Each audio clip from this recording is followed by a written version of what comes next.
What's up, soldiers? Chris here, CaribbeanPod.com. Always a pleasure having you guys here in the kitchen with me.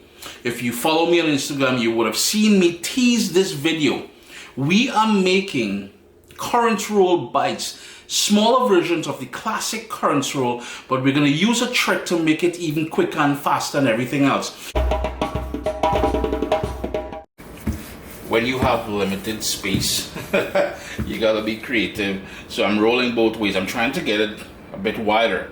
And as we did with the tarts, that pineapple tart video that we recently went through there, I am using store-bought puff pastry.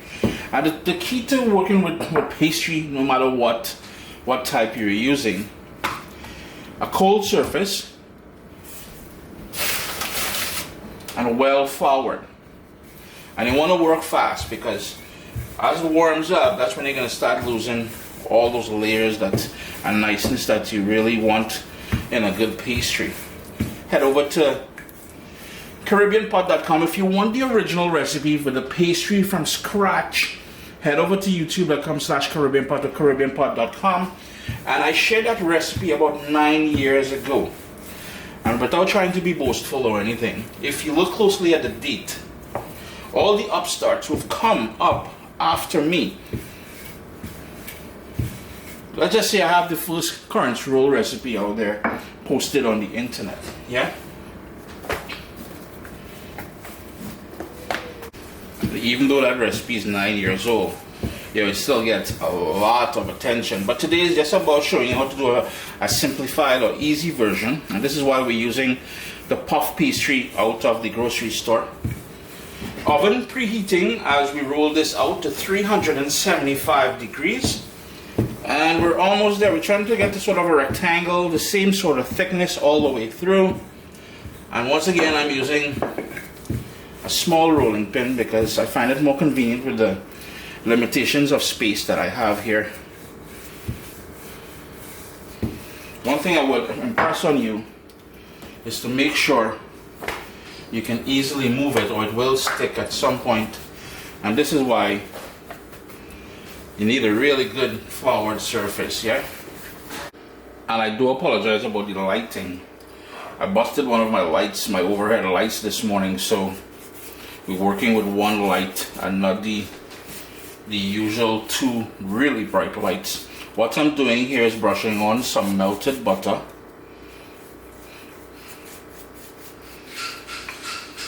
And the recipe itself is pretty much the same thing as you would have seen me do 9 years ago.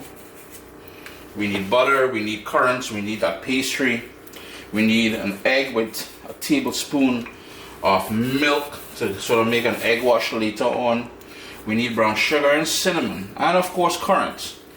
So now that we have that layer of butter on there, that's going to help a couple things. We're going to get more flakiness out of the currants roll with all that butter in there. Plus it's going to help the currants and the brown sugar mixture stick or adhere better. And this is where you're going to add your currants now, and you can be as generous as you want. Just be mindful that, and when you're rolling out the dough, actually, you got to be mindful of if it's too thin, it may want to break as you roll this with the currants in there.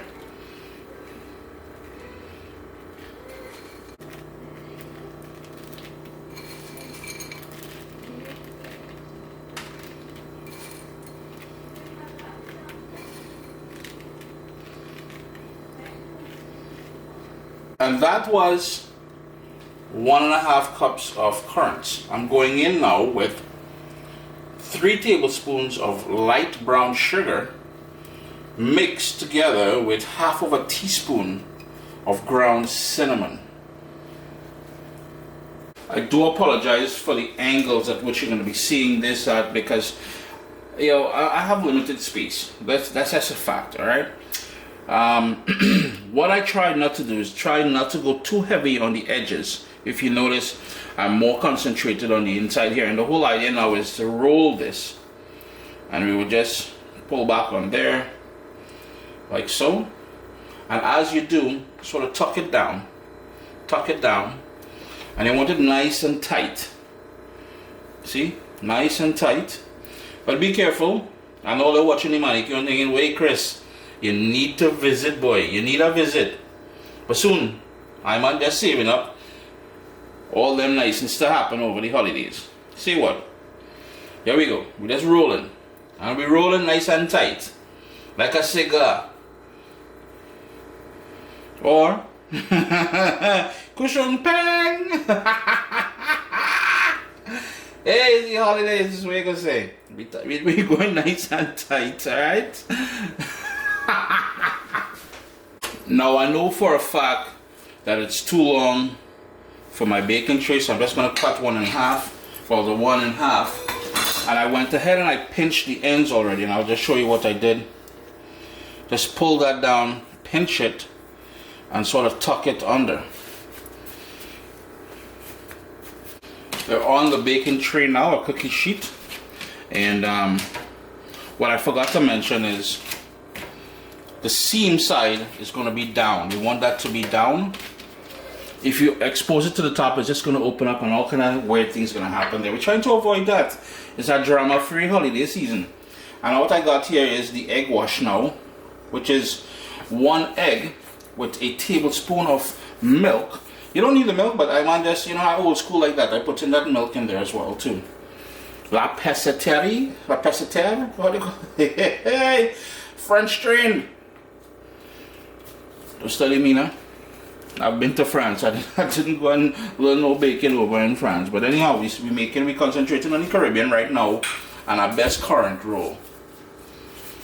If you guys heard that, that is my oven telling me, Chris, we ready? 375 middle rack, and it's all kind of nice. It's gonna happen here.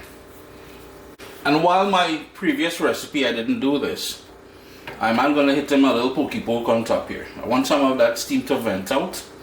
We don't want nothing too overly thick and all kind of thing like that.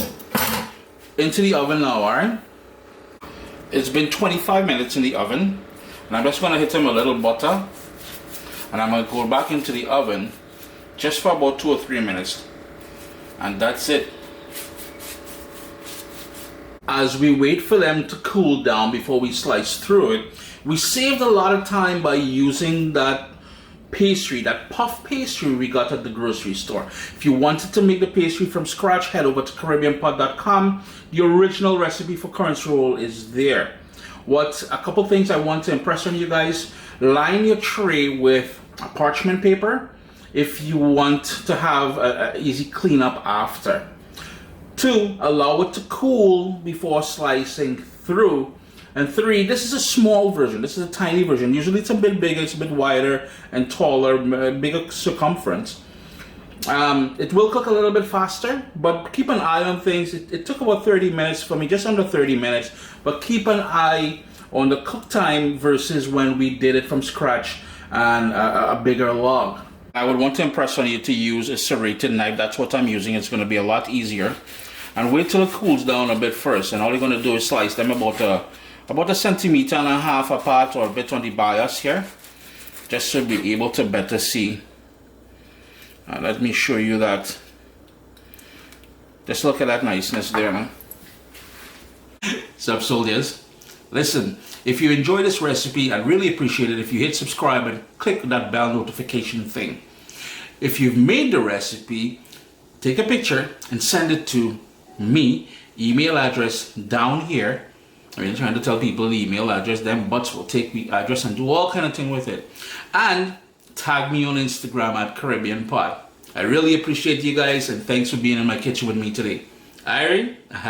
And you know, it's the Christmas season, so which means a lot of people are not only going to Christmas parties, they're doing all these cookie shares and all this stuff like that. And yo, show up with this here for the next cookie share, and you are getting a raise. I'm telling you. Betty bringing the same old sugar cookies for the past 10 years. Betty, will it kill you to put a little bit of vanilla extract or something in them cookies, them dry old cookies? Nobody wants sugar cookies. Serve them up some of these. Yo, let me tell you a little tightness now. Serve up some of these little bite-sized currants roll. And I'm telling you, every year, people will be requesting this time and time again. Uncle Chris here saying make it a great holiday season and look for some more videos coming your way. Bite-sized currants roll. Yo, my pleasure. Irie? Irie.